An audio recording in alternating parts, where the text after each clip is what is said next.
Welcome to the Whitmercast, a podcast by the John Whitmer Historical Association. We bring you essays, interviews, panel discussions, and broadcasts related to Mormon history and restoration studies. My name is Katherine Pollock, and I'm currently a master's student at Missouri State University's Department of Religious Studies, and I'll be your host for today's episode. Thank you for tuning in. We have a great episode lined up for you.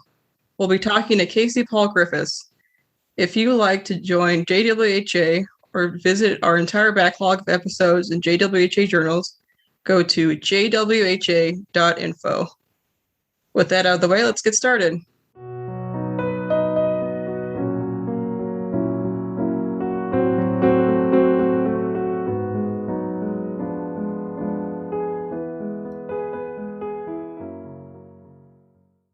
Today, I have the pleasure to be joined by Casey Paul Griffiths. He is a professor of church history and doctrine at Brigham Young University. His research interests are the history of Latter-day Saint education, diverse movements in the Restoration, and the Church in the Pacific. His first two books are What You Don't Know About the 100 Most Important Events in Church History, co-authored by Mary Jane Woodger and Susan Easton Black, and 50 Relics of the Restoration, co-authored with Mary Jane Woodger. Casey, I'm excited to talk with you about your latest book, Truth Seeker, The Life of Joseph F. Merrill, Scientist, Educator, and Apostle. But first, can you tell us a little bit more about yourself and your involvement in JWHA? Yeah, happy to. I grew up in Utah. I'm kind of a born and bred member of the Utah Church, the Mountain Saints, if that's the term you want to use. But I've always been super curious about Community of Christ. From the time I was a missionary to the first time that I visited Independence and saw the temple, I've always wanted to know a little bit more, and also wanted to be able to separate truth from myth about Community of Christ, which there's a lot of myth in Utah about Community of Christ. So when I got put on the faculty at BYU, I started to research topics related to Community of Christ and other branches of the Restoration, and eventually was invited by Keith Wilson and Robert Millett and a few other people to be part of the Interfaith Dialogue team. The BYU has that works with Community of Christ and other restoration branches. And so over the course of the next few years, I just became dear, dear friends with many people from Community of Christ. I'm still part of the dialogue team. We meet about every 6 months or so and have a discussion on topics like scripture, or we've had a discussion on ordinances. We've had discussions on personhood, all kinds of things, the apostasy and the restoration. And through those discussions, we've just become really, really good friends. I was responsible for organizing a trip of scholars from Community of Christ who came to Utah and actually spoke at BYU to our students, spoke to our faculty. We all went to a temple open house together. We all toured through the Jordan River Temple. We all went to a performance of the Mormon Tabernacle Choir. So I've just got good friends for life. And my next book is going to be a collection of essays written by scholars from Community of Christ and from the Church of Jesus Christ of Latter-day Saints, just comparing our beliefs, how far apart we are.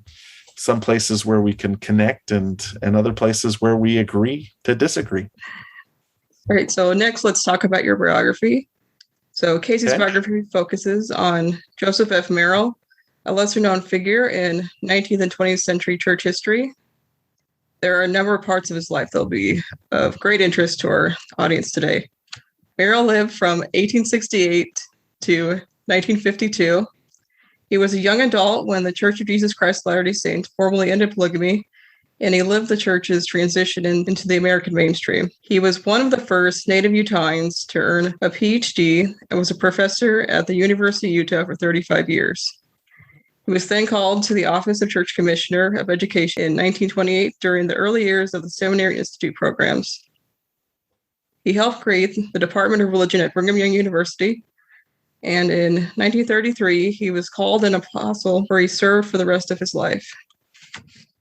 So how did you get interested in Joseph F. Merrill and to want to write a whole biography about him? Well, Katherine, just like you, I was a master's student in search of a thesis topic. And I had a couple ideas rolling around in my head, but nothing that was really like clicking. And one day I was having lunch with Scott Esplin, who's a good friend. He's the dean at the College of Religious Education in BYU. And now he is. Back then, we were just both teachers. And he said, "Did you know Joseph F. Merrill's papers have been deposited at BYU?" Which was kind of rare in our church. Most of the time, if an apostle, when they pass away, their papers are given to the church, and then they kind of are placed away for a number of decades until whatever controversies they were involved in has died down. Merrill's papers were donated by his family several decades after his death. And there was no restrictions on anything in them. And so that afternoon, I went down to Special Collections and I realized there was over 40 boxes of material. I started to read through it and realized, boy, this is dynamite stuff. And from there, I was off and running. I wrote my master's thesis on Merrill's educational contributions to the church. And then once that was completed, I just kept going. And it took about 10 years or so, but eventually I was able to construct a full biography mostly from the materials that were there, but other places too. I went to a number of different universities. I talked to Merrill family members and really have been running around since 2007 in some way, shape, or form. I've been involved in this research. So it's wonderful to finally see the book in print. It's kind of a miracle in and of itself. And I'll add, I don't think this book would be in print if it hadn't been for the pandemic. So that's at least one good thing that came out of it is when we all got put into lockdown in the spring of 2020, I went back to the manuscript and realized I got to get this done. And so with all the spare time I had, I shaped it up, I edited it, I submitted it to my publisher, and here it is. It's a miracle. Now, Joseph Merrill was an apostle who was the son of an apostle. His father was Merrill, who was a stake president of the Logan Temple before becoming an apostle. And his mother was Marina, and that was Mariner's fourth wife, and Joseph was the first child. Can you tell us what his growing up years were like? We actually have a ton of information about his years growing up. And that's one of the interesting contrasts is I think one of the contributions this biography makes is that when people think about the Utah Church, the Church of Jesus Christ of Latter-day Saints, the two stereotypes they have are either like these polygamists that have like really long beards and live in the mountains and have multiple wives. And then in contrast, other people that are like really conservative and have short haircuts and are clean shaven and wear businessman suits and things like that. And Joseph Merrill's life bridges the gap between those two eras. His dad has 8 wives and lives with them all in and around the Richmond area. Each wife had their own house and was relatively independent. Joseph's mother was named Maria Kingsbury Merrill, and she kind of ran the farm on her own. Mariner provided financial and emotional support, but he was also constantly moving from home to home to make sure that every one of his families were okay. And I think that had a big impact on Joseph and the way he saw women and what they were capable of, what they could do. I think his mother was a big inspiration to him because she was so independent in her life that he sort of sought out women that were independent and strong and smart and capable the rest of his life too.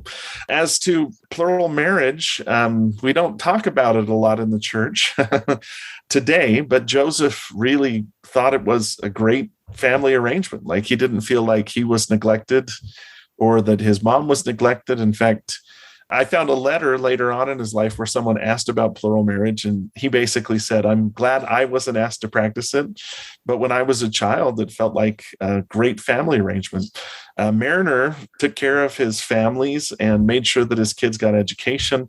A large number of Mariner's children, we're talking, I think, around 27 or something like that, received college degrees, both boys and girls. And the Merrill family produced a fair number of PhDs. In fact, Joseph Merrill was the first native Utahn to get a PhD. And so, I mean, at the same time, too, there's this dark side, right? He talks about the federal marshals raiding his farm to try and find his dad because he was practicing plural marriage in violation of the laws of the land. So, I mean, on the one hand, he has this ideal family life where his mom and dad love each other. On the other hand, he could point out like the secret place they had in their basement where the wall was fake, so that they could stash his dad if the feds showed up. And it doesn't seem like that was a large part of his life, that polygamy didn't cause a lot of chaos, especially.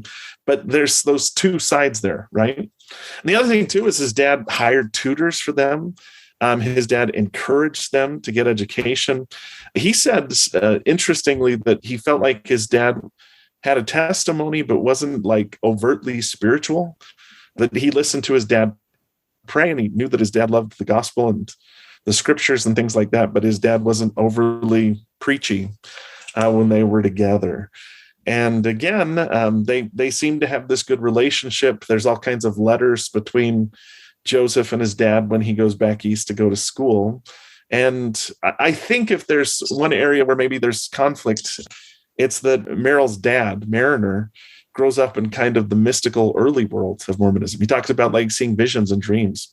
One of the most famous stories associated with Mariner Merrill was that when he was president of Logan Temple, he looked out and saw Satan standing on the lawn of the temple and walked out and confronted Satan basically and told him to get out of here.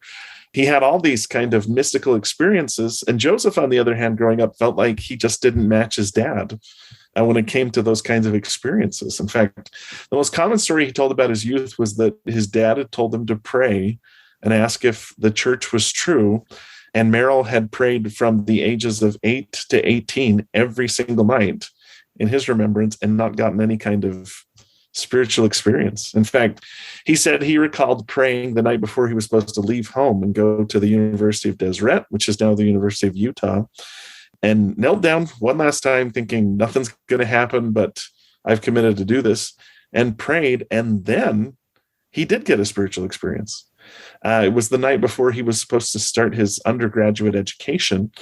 And he noted that as one of the most significant experiences of his life, and felt like the timing was precise, that he hadn't had those experiences earlier because he needed to have that experience right before he went to college. Otherwise, he may have wavered in his faith when he was doing his studies. He goes off to college. First, he studies chemistry, and then he meets Laura Hyde, an urban woman from Salt Lake City. Can you tell us more about Laura and their relationship and her influence on his life? Laura was one of the real surprises of this research, and I wish that there was more material available about her. Laura, so Joseph is the son of an apostle. Laura is the granddaughter of 2 apostles. She's the granddaughter of John Taylor, who's president of the church, and Orson Hyde, who's an original member of the Quorum of the 12 Apostles. So she's kind of, Mormon royalty. And they meet together at the University of Deseret, and they click. They have this connection immediately. They date. They get pretty serious. At a certain point, Joseph decides he's going to go east to get his PhD. He's going to go to Johns Hopkins in Baltimore. And before he leaves, he proposes to her. And surprisingly, her dad turns him down, tells them to not get engaged. Not because he hated Joseph or anything like that, but he didn't want them to get engaged and then him to leave and go to school and leave her there all alone. So during the time when he's in Baltimore, there's this extensive series of correspondences back and forth between Joseph and Laura. In fact, one of the letters, I opened it up and a lock of her hair fell out of it. Like she had clipped off a lock of her hair and sent it to him. It was this kind of dirty blonde thing that maybe nobody had seen for 100 years since the letter was originally sent. But their correspondence actually was one of the most delightful things that I got to read, where Laura is this bright, articulate, politically involved person. She has really strong feelings about politics. And Joseph is this bright, articulate scholar who isn't as involved in politics, but the two of them are intensely involved in the church. And it's this time period when the church is undergoing some serious transformation. The practice of plural marriage ends, or at least forming new plural marriages in 1890. And Joseph and Laura are part of the first generation that kind of grows up without plural marriage being a prominent part of the church. And so they write back and forth about plural marriage and women in the priesthood and social issues. And honestly, some of their letters are things that you would expect a Latter-day Saint boy and girl to write each other about today. And they're having these sophisticated discussions where, Joseph is saying, I'm studying, but it's hard because there's no other people here that believe the same as me. And Laura's encouraging him at the same time. She's asking him about his views on politics. She was a really staunch Democrat, by the way. And she kind of persuades Joseph to leave his family's political preference, which was that they were Republicans, and move over and join the Democrats, which he becomes a lifelong Democrat. So what did Laura think about women in the priesthood? She felt like there was no reason why women couldn't hold the priesthood. In fact, one argument that they kind of pick apart is the idea that's still taught in the church to a certain degree, that women hold priesthood jointly with their husbands. Laura kind of responds to this by saying, if that's the case, then why are single women allowed to go to the temple? She also was aware of certain talks that Joseph Smith had given to the Relief Society in Nauvoo, where he called them a kingdom of priests and priestesses. She was aware that the temple liturgy, which still exists in the church, uses phrases like priests and priestesses to describe it. So she didn't really feel like marriage was necessary for a woman to say that they held and exercised priesthood authority. And like I said, these are views that and topics we're still having discussions over in the church. So, and it seems like Joseph wasn't necessarily opposed to it or anything like that. He was supportive of her. He was supportive of her ideals and the things that she was involved in. It feels like they were both very, very involved Latter-day Saints too. But when it came to the question of women in the priesthood, they weren't discussing anything that should change in the church. They were trying to discuss what was already happening in the church, like the language used in the temple ceremonies, and what those implications were for men and women in the church. How many kids do they have together? 6 kids, I believe. 6 kids together. That's one of the sad things, is they have this brilliant correspondence the first 2 years that he comes home to Utah and he marries Laura, and then she goes back to Johns Hopkins with him. And from there, the correspondence kind of disappears. In fact, for the next 20 years, they're a married couple, and married couples didn't write each other very much. So actually their long distance relationship was great for historians, but the sources we have for Laura kind of drop off after those first 2 years of his graduate education. And other than she's head of the Daughters of the Utah Pioneers, I looked through newspapers in Salt Lake, and Laura was incredibly active in inviting prominent scholars, inviting Native American leaders, inviting all kinds of people to lecture at their home. She actually gives a lecture in the Logan Temple right after they get married. But Laura gets cancer and dies in 1917. And so she kind of has what happens to a lot of men and women that start young families. They have a lot of documents early on in their life when they're single and they're corresponding with people. And then they get really busy raising children and they don't produce very many documents. There's not a lot of documents from Joseph from this period either. And then before Laura had a chance to get older and start to write her life story or start corresponding extensively again, she passed away. She died in 1917 of cancer. While they were a couple together, Joseph Merrill, so he gets a PhD in physics from Johns Hopkins, and then he goes on to be a professor at the University of Utah, and he does a lot to help the college. Can you describe Merrill's accomplishments with that, or did he have any struggles while as a teacher there?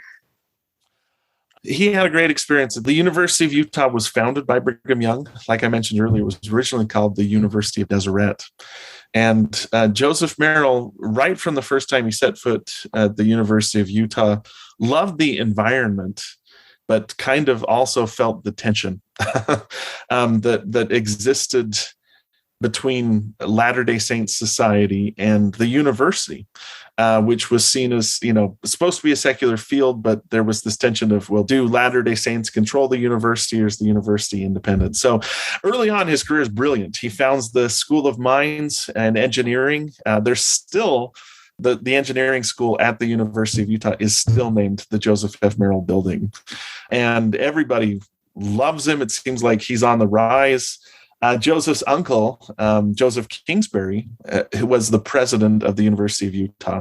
And it seems like Joseph was his right-hand man and really kind of his pick to head the university after Kingsbury was ready to retire. So for the first couple of years, his rise is meteoric. Like, everything he does turns out great. The School of Mines expands. He becomes influential in Utah politics, even thinks about running for state senate and things like that. And then around 1915, after he's been at the university for 15 years or so, he has some real bad setbacks, starting with a major controversy where Kingsbury just out and out fired several professors. We don't know, well, we know a lot about it, but the headline that was given was because they were in conflict with the church or something like that, which is weird because Joseph Kingsbury was born in the church, but not really ever an active church member. But this controversy kind of blew up. Even John Dewey from the University of Chicago got involved, and Kingsbury basically loses his position as president of the university. And when he goes down, he sort of takes away the momentum that Joseph Merrill had to become the president of the university. At the same time, too, when all this controversy is happening, it's the same time that Laura gets sick. And so Joseph kind of has to withdraw a little bit from the involvement at the university because he's taking care of his wife. He has 6 kids ranging from teenagers to just infants at home, and has to help with them too. And in spite of all that he can do and all of his faith in science, Laura passes away. Then there's another also named Joseph Merrill, dies during the Spanish influenza of 1918. So in the span of just 3 or 4 years, he loses his prestige at the university. He loses his wife, who's his closest friend. He loses his oldest son, and he is just sort of reeling from it. But I will say his work at the university is super important because he sees himself as both a believer and a scholar, and thinks that he can bridge the gap between the two. One of the quotes that he shares at the university is, he said something like, "The Gentiles regarded us as a Mormon institution. The Mormons looked upon us as an infidel factory. Hence, we did not enjoy the whole support of either faction. We found ourselves between the devil and the deep blue sea." In fact, that was originally the name of the book, The Devil in the Deep Blue Sea, because a lot of his life was him trying to navigate the world of faith and the world of science. That Merrill stayed a faithful, active church member his entire life, but was also a prominent scientist. And there were then, and still are, some people today that feel like those two worlds are irreconcilable. But he really felt like they were the same thing, that all he was doing was seeking the truth, whether it was in the field of religion or whether it was in fields of science. So after Laura passes away from cancer, Joseph Merrill marries again to Millie, an immigrant convert to the church. What was his second marriage like, and what was her influence on him? His second marriage was a marked contrast to his first marriage. They were both happy marriages, but where Laura was kind of like Latter-day Saint royalty, Millie, whose name was Emily, everybody just called her Millie, Millie was a convert to the church. In fact, I looked in the records and found that Millie was literally baptized the day before they got married to each other. And so where Laura grows up in the church and is known by everybody and kind of has this, outgoing personality, Millie is shy and reserved and knows practically nothing about Latter-day Saint culture. She's a Lutheran from Minnesota that converted to the church. And so for the first couple of years, it does seem like they had sort of a rocky start to their marriage. There's a place in his journal where he notes like how stubborn she is and how set in her ways she could be, and what a challenge that was. And there were days too when he wrote about how much he missed his first wife, how much he missed Laura, and how suited they were to each other. But it was interesting because, he's married to both of them for about the same period of time. He and Millie start out rocky, but then kind of grow together, when he gets called as a mission president, which I can't think of a more immersing experience in Latter-day Saint culture than being a mission president's wife. They both go to Europe together. He serves as the European mission president, and she keeps a journal there. And, she always talks about how much she hates public speaking and hates talking in public, but she does kind of grow into this role and becomes more and more kind of involved in understanding of Latter-day Saint culture, becomes more fluent in the language of Latter-day Saint culture. And unfortunately, she dies suddenly in 1940.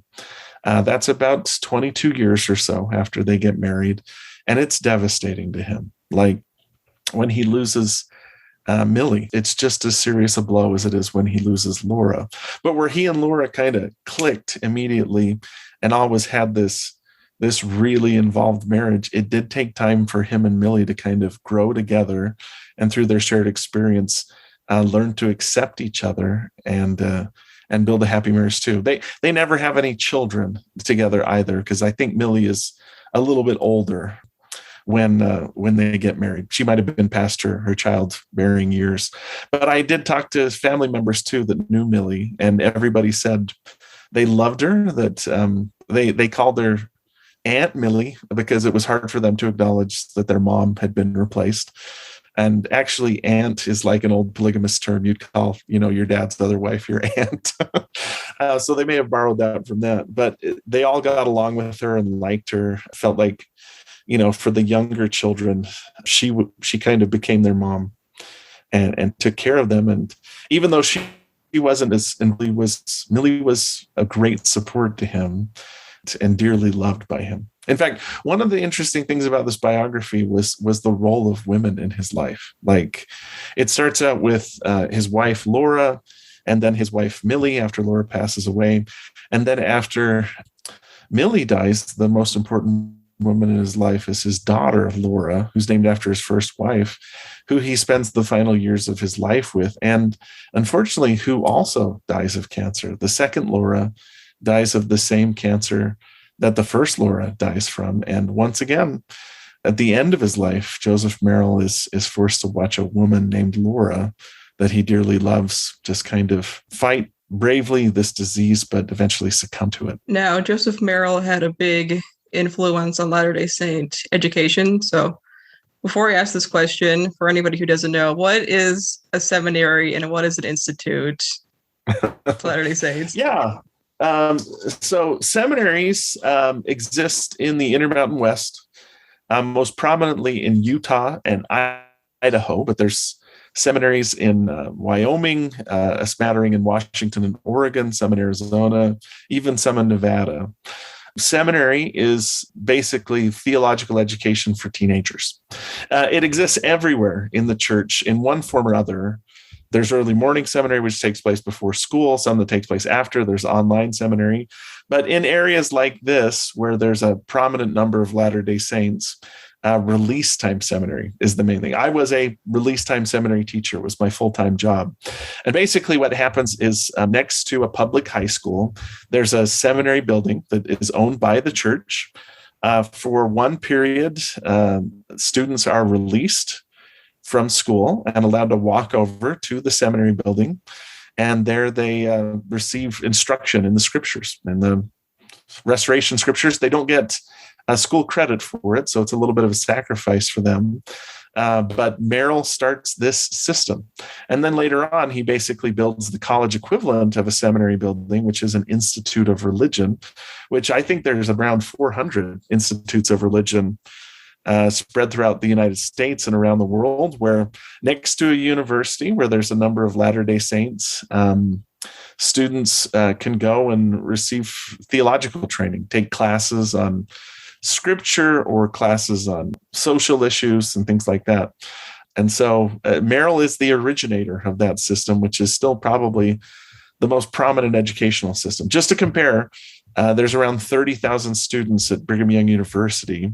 Worldwide, I believe there's around 700,000 institute students, and probably more seminary students than that. I can't recall the numbers right now. So the educational mechanisms that we still use, even in the 21st century, were largely put into place by Joseph Merrill in the early 20th century. That's probably his most important contribution to the church. So you talk about the history of Latter-day Saint education before Joseph Merrill. And you said they had academies. Can you describe that history for us? Yeah, so academies were basically church-run high schools.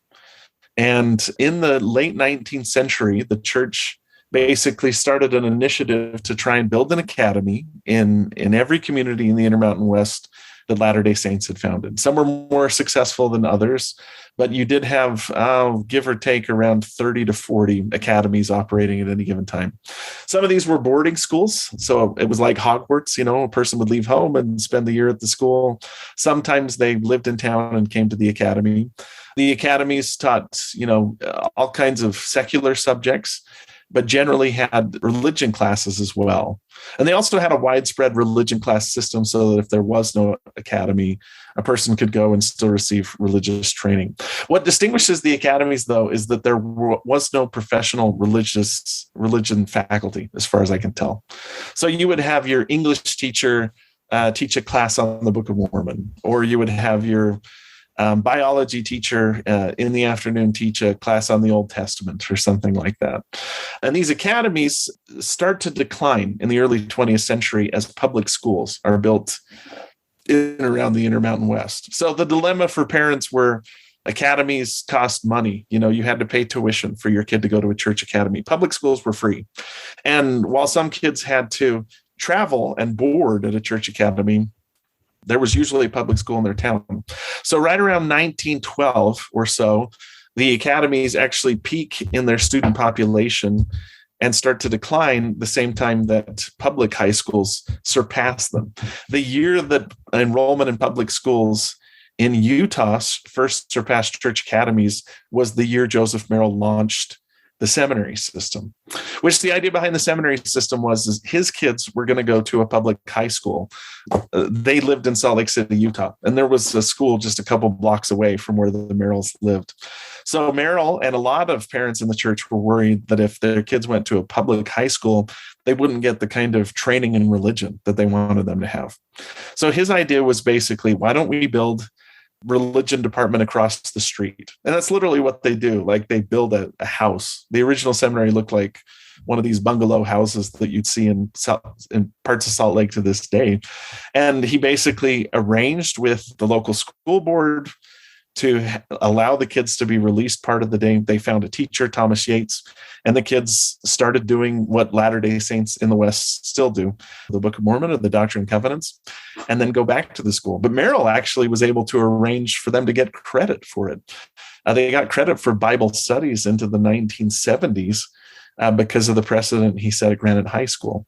And this system becomes so successful that other seminaries start opening throughout other places in the West. Second one opens in Brigham City in 1915.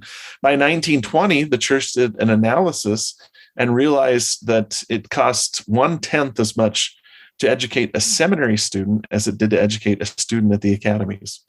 And they basically made the decision to close all the academies or transfer them to state control. A lot of the academies became public high schools, and instead build seminaries next to all the schools. And that's been the system since the 1920s into the 2020s. And you wrote that some of these academies become junior colleges. Yeah, when they closed the academies, they decided if they couldn't run the school system, the next best thing. And so 4 academies, Rick's College and Dixie, Snow, and Weber, all these schools still exist today, were elevated to the status of junior colleges.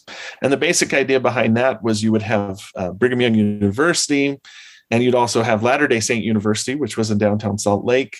And then you'd have these 4 other junior colleges where you could train the teachers that would teach in the high schools. And in that sense, we basically had kind of a stealth academy system where the academy, the high schools were public high schools that were paid for by the state, but almost all the teachers were Latter-day Saints that had been trained at a Latter-day Saint school. And so you'd have your religion specialist across the street in the seminary building, but you'd also have a biology teacher that was probably a believing Latter-day Saint that could help you figure out how biology doesn't conflict with the gospel and kind of navigate those complicated issues with testimony. Actually, it was a pretty ingenious system when it comes down to it. Now there's a big sort of state conflict if they don't conflict with church-state relations. Yeah, the state constitution of Utah basically says that public schools can engage in sectarian teaching. The credit that these students were receiving was for biblical studies, which was seen as a legitimate academic subject. But by 1930, the seminary system is in full swing. And basically, the state high school inspector, a guy named Isaac L. Williamson, visits the schools and points out a number of irregularities that basically the seminaries were part of the schools just in a separate building. So he pointed out things like the seminary teachers were in the high school yearbook, and that the high school and the seminaries shared attendance information with each other, which technically should have been private. And that in the seminaries, in classes that they were teaching for high school credit, teachers were, interjecting sectarian teachings. So you're teaching the Old Testament, for instance, and you say, well, the prophet Joseph Smith said this about this. That was something that sort of tripped up Isaac Williamson. And so he writes this scathing report. It's huge. It takes up an entire page of the Salt Lake Tribune in the smallest possible print you can imagine. And I know because when I was writing my thesis, I had to spend, I think it took 12 hours to transcribe that entire report. It wound up being around 22 pages, where he just goes through, hey, here's all the church and state violations. And he basically tries to ban the seminary system. And so right at the moment when the church has abandoned its academies, it looks like seminaries are going to be made illegal. And so Joseph Merrill, who's by now is the commissioner of education in the church, he's left the University of Utah.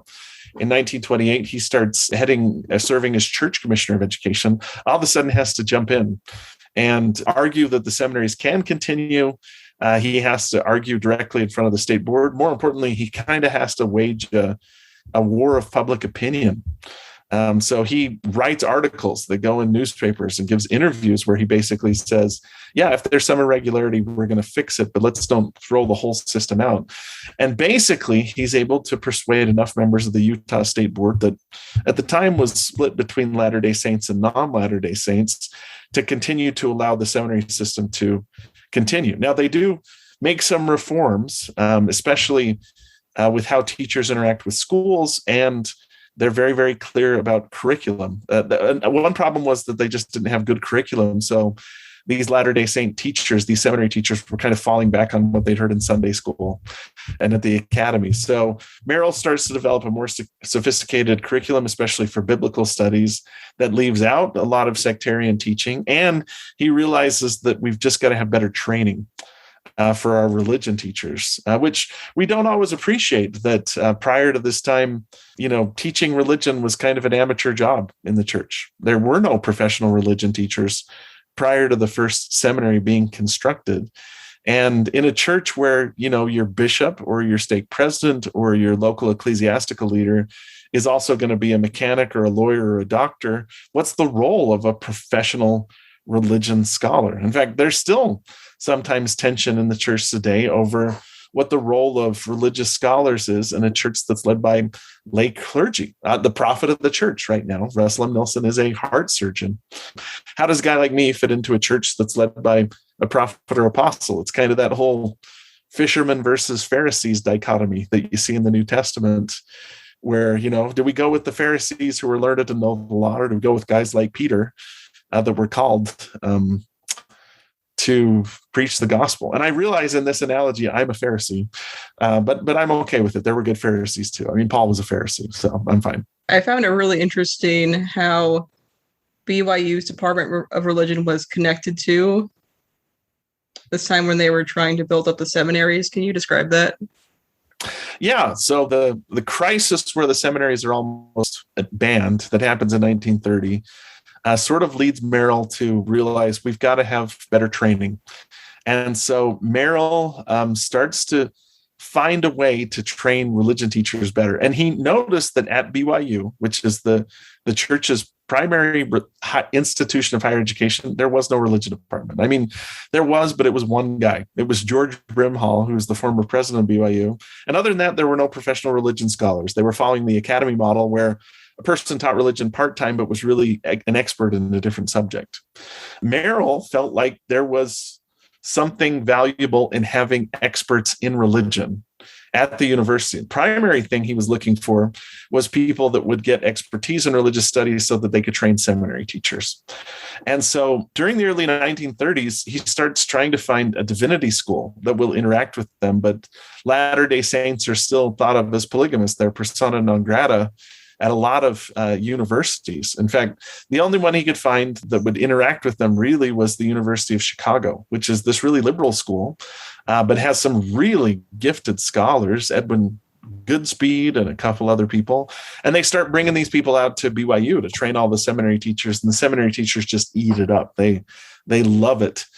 So Merrill decides, well, why don't we grow some scholars from our own crop? So he recruits a number of prominent teachers and sends them to the University of Chicago to obtain training in religion, whether it's ancient scripture, whether it's church history, and starts it with the idea that there's going to be a department of religion at BYU that not only teaches students, but also can teach and train seminary teachers so that they're not relying on, what they learned in Sunday school, so that they're up to date. Merrill just had immense faith in education and saw having professional scholars of religion as a major asset to the church. And I think, I hope, the last 90 years since he started this experiment have proved him correct. So they call this episode the Chicago Experiment. How many Latter-day Saints get PhDs from the university there? I've identified about 13 students that went to the University of Chicago. Now, this is a drop in the bucket because there have been people like Merrill for decades that have been going east. In fact, Thomas Simpson's written a great book on Latter-day Saints at Eastern universities. He'd be a great guest for your podcast. But there were about 13 that went there, and I think of the 13 that went, about 4 or 5 got their PhDs. Among these are some big names like Sidney Sperry, who is practically seen as the father of the religion department where I teach. T. Edgar Lyon, becomes the head of the Institute of Religion at the University of Utah and really does a ton for church history. A lot of Nauvoo Restoration Inc. that restored a lot of Nauvoo today was started by T. Edgar Lyon. Other people like Russell Swenson becomes an expert in Christian history. Darrell Chase later on becomes president of Utah State University. Wes Lloyd becomes dean of students at Brigham Young University. All these people become really influential in the church, but they also have to kind of fight their way through that devil in the deep blue sea dichotomy, right? Where this guy has a PhD in religion, so does he know more about the Bible than the apostles and prophets do? And for the first little while after they come back, I think some of them were shocked at how much resistance they met to sort of try and professionalize religious studies. For instance, George Tanner was one of the guys that went to Chicago. He gets brought back and made the head of the Moscow Institute in Moscow, Idaho. He writes his thesis on the history of the word of wisdom, on Latter-day Saint health practices. And one of the things that Tanner writes is that Joseph Smith and others were probably informed of temperance movements at their time and health movements that said that, consumption of alcohol was a bad idea and things like that. And so Tanner wasn't writing anything that would be seen as offensive or faith destroying today. He was just basically contextualizing Joseph Smith and where the word of wisdom would have come as a revelation. But a lot of people were offended that basically Tanner was saying that Joseph Smith was influenced by outside forces. Tanner said specifically that some people were offended by the idea that Joseph Smith would have been influenced by the context he was in, that they wanted the word of wisdom to be something that just came out of thin air and was sort of a bolt of lightning. and didn't like the idea that it may have been something organic that developed in the environment Joseph Smith was in, and then he asked for a revelation. So I don't think any of these guys ever left the church, but sometimes it was difficult for them to negotiate church culture, especially being an academic in religious studies in a church at a time when there wasn't very many people with that kind of training and background. And I should add, too, then some of them came back from Chicago and went from, the highest discourse of religion to teaching teenagers again. Like Daryl Chase wrote a letter where he said, "God of my fathers, why am I so cursed?" to teach teenagers. So for some of them, it was hard to kind of adapt from the university to go back to teaching high school students. But most of them eventually wound up teaching college students and made some major impact there. Now, Joseph Merrill, he's the church commissioner for education for a while, but then he becomes an apostle after a couple of years. Can you give us a highlight of some of the things he did while he was an apostle? Yeah, so he serves as church commissioner for 5 years, from 1928 to 33. Then he gets made a member of the Quorum of the 12, and he's immediately sent to the European Mission, which is based in London, which is it's a tough assignment.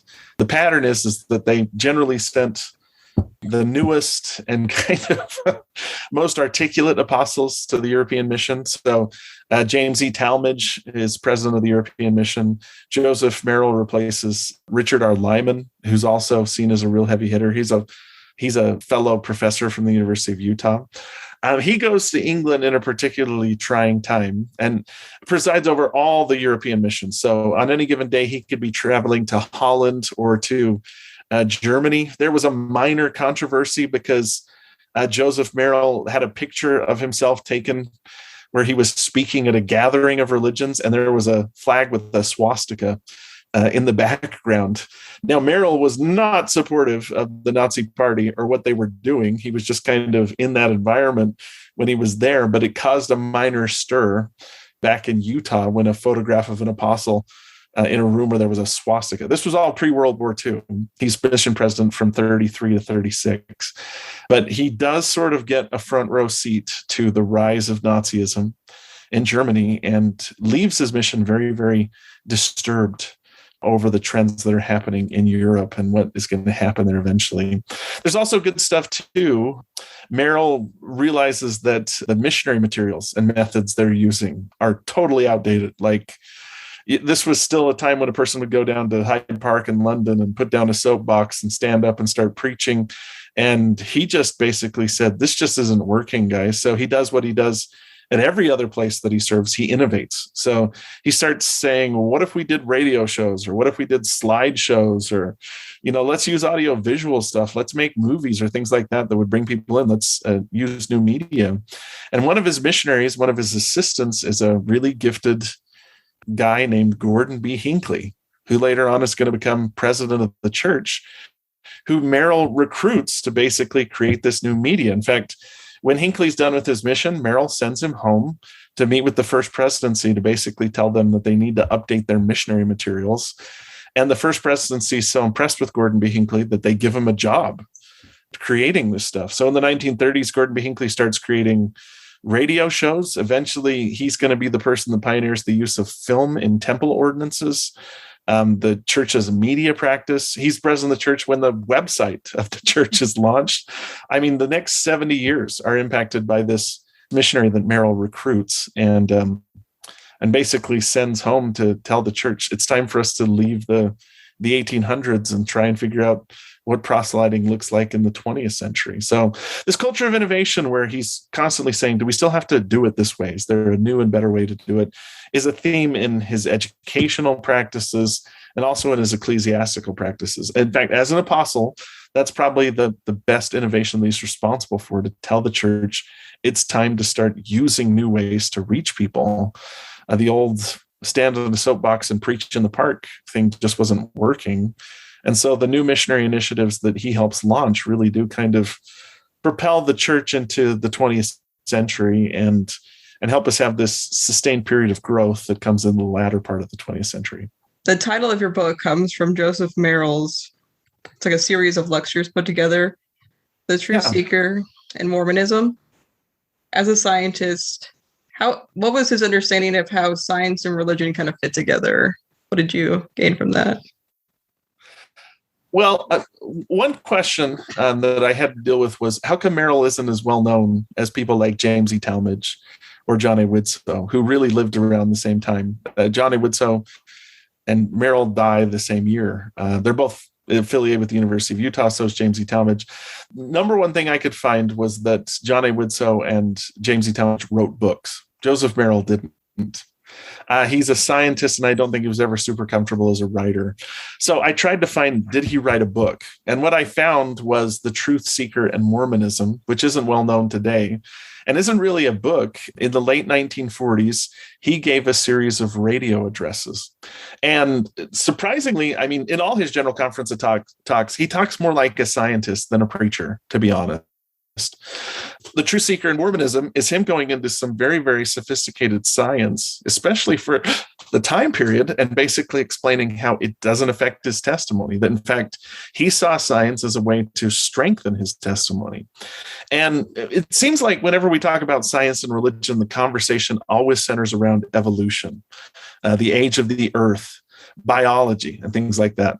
Merrill didn't have much expertise in any of those areas. He was a chemist and a physicist and a cosmologist. And so Merrill, in a typical discourse, wouldn't bring up evolution because it doesn't seem like he cared that much about it.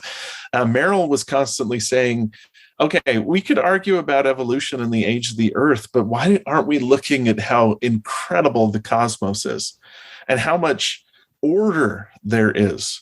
One of his discourses is built around this quotation from Thomas Edison. Thomas Edison is prominently known as an atheist. And when someone asks him why he's an atheist, Edison just basically responds, nature is not kind to man.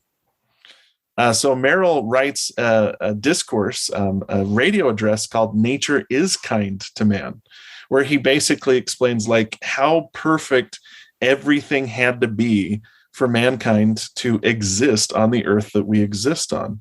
Like how the temperature and the weather and the solar radiation, and you name it, this after this after this, are all perfectly aligned for the creation of mankind and for us to have a beautiful world to exist in.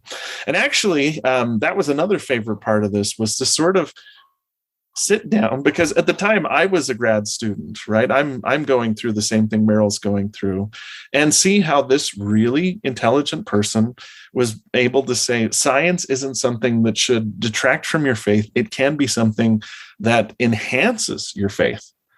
It can be something that causes you to see the world as more beautiful, as more wonderful, as more amazing. When he starts the Institutes of Religion program, for instance, he writes this letter to the first institute director. And one of the things he says, I'll read this. He says, I am convinced that religion is as reasonable as science, that religious truths and scientific truths nowhere are in conflict, that there is one great unifying purpose extending throughout all of creation, that we are living in a wonderful, though at the present time, deeply mysterious world. And there is an all-wise, all-powerful creator at the back of it all. So he sees institutes and seminaries as part of this work to bridge science and religion, that you could basically take a biology class in high school and then walk over and have your seminary teacher explain why your biology class doesn't conflict with the scriptures, that you could believe in and be both. And beyond that, one of the wonderful things about Merrill was not having the answers as a scientist wasn't a source of distress. It was a source of wonder. You know, Merrill's, I found this phrase that shows up all the time in his writings, this little couplet: truth is truth where it is found, on Christian or on heathen ground. And so for Merrill, if he's learning about, Jesus Christ, that's truth. Great. If he's learning about particle physics, that's truth. That's great. That was ultimately where the name of the book, Truth Seeker, came from, was because this guy really didn't draw a hard line between spiritual truths and physical truths. He just saw them all as the same thing. Like, I'm just going to seek truth wherever it is. And if there's things that I don't know, I love his phrase where he says, we're living in a wonderful, though at the present time, deeply mysterious world. The mystery wasn't something that bothered him. He didn't have to have every single thing pinned down, because just the act of discovery excited him, whether it was discovering a new religious truth or whether it was discovering a new scientific truth. Discovery was really something that propelled him. He was deeply curious about the world around him. And these lectures do kind of highlight how he saw science as another approach to truth, that religion and science, like he says, are two ways of looking at the same subject and shouldn't be set up to compete with each other, but should exist in harmony with each other. Now, you can't learn, I guess, everything from sources. If you're able to go back in time and ask Joseph Merrill a question, was there something you'd want to ask him about? Gosh, that's a really good question, Katherine. Yeah. I'd want to sit down with him near the end of his life, after he has lost those three women that I talked about. Laura, his wife, Millie, his wife, and Laura, his daughter. Because I found hints here and there that there were times when his faith in science and religion was shaken. When his daughter gets cancer, and it's the same kind of cancer that his wife dies of, he writes something like, if I had just known the principles of the word of wisdom better, maybe I could have saved her from dying of cancer. And this link between science and religion, he sees as something like, hey, the word of wisdom was God giving us an understanding of the human body that we hadn't gained yet empirically. I'd want to sit down and say, what are your views on science and religion now? Because it's that poignant episode near the end of his life when he's an old man. And by the way, I talked to one of his granddaughters who's still alive. She made a sketch of him during this time period when his daughter was dying. And he just looked like he was worried and a little bit haggard and a little sad. Like there was sort of a sadness to his countenance. I would ask him, like, have you reached the point where you've realized yet that there's some things we don't have an answer to? Like, I think he thought that religion or science could answer every question. And it seems like the last 2 years of his life were kind of this poignant exploration of what are the limits of those two things? Like, where does faith come into play? We've got religious truths, we've got scientific truths, but both religion and science acknowledge that there are some things that we do not know and many things that we cannot control, no matter how hard we try. And watching his daughter, who was, just in her late 20s, early 30s, waste away, must have caused him to reflect deeply on why faith remains a necessary part of the equation. That whether you believe in science or religion, or you believe in them both, like he did with all of his heart, there has to be a moment where you are willing to say, I don't know why this is happening and I can't control it, so thy will be done. I'd love to talk to him about the last few years of his life. Now my mind's going crazy. I can think of a ton of other things I'd love to talk to him about too. Some to just fill in historiographical gaps, and some to just get his feelings or opinion on things. In a lot of ways, my study of him and his letters, his correspondence, his writings, he's been a mentor to me, helped me through some difficult moments where my faith was maybe weak, and helped me sort of have a guide to understand that you can be a well-educated person, which I'd like to think I am, and also be a person of faith, that those two worlds can coexist in one mind and exist peacefully and harmoniously. So we're coming close to the end of our time. So I just wanted to ask, what is next for Casey Pollock Griffiths? Well, the next big thing, Andrew Bolton, who I think a lot of your listeners will know, and I have been editing, I mentioned this earlier, a collection of essays from scholars in Community of Christ and scholars in the Church of Jesus Christ of Latter-day Saints. And this might be the first joint publishing venture between Community of Christ and the Church of Jesus Christ of Latter-day Saints. And so as we speak, right up until the moment I jumped onto the Zoom call with you, I got those back from our reviewers and I'm editing them. And Andrew and I are working on the design and the final look of the book. And we're hoping that that's out late this year.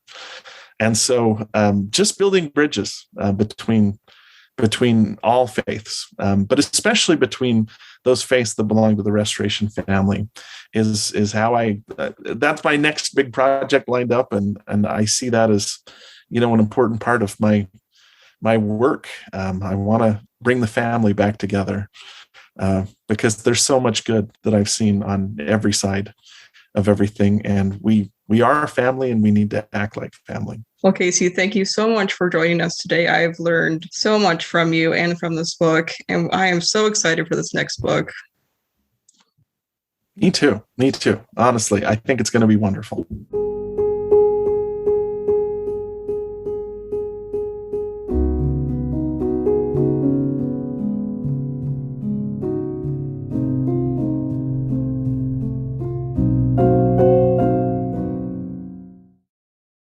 We want to thank you for tuning into the Whitmercast.